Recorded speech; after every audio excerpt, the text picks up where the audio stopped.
Boston, Massachusetts. This city's streets and squares are full of history dating back to the early days of colonial America.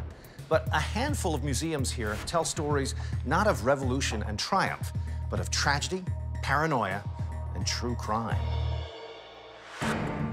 For art lovers, the Isabella Stewart Gardner Museum in the upscale Back Bay neighborhood is a true gem. Works by Rubens, Moore, and Sudermans line the walls. But this stately mansion is also the site of one of the most notorious art heists in American history.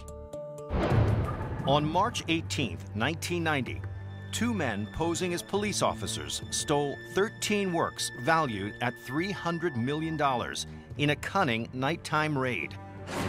Today, these four empty frames that once housed paintings by Dutch masters Johannes Vermeer and Rembrandt remind visitors that the works remain missing.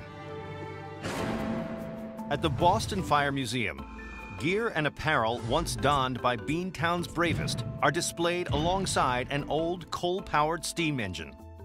This antique machine was deployed on a fateful day in 1919 when a giant tank of molasses ruptured, flooding the streets of the North End and killing 21 people.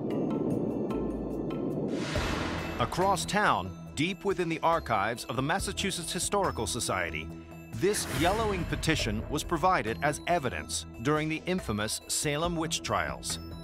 In 1692, over 36 influential townspeople signed this document, attesting that they had no cause to suspect their neighbor, Rebecca Nurse, of practicing witchcraft.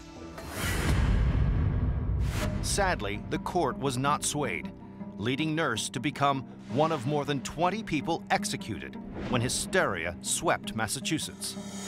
These remarkable objects, memorable museums, and intriguing tales await visitors to Boston, one of America's most beautiful and historic cities.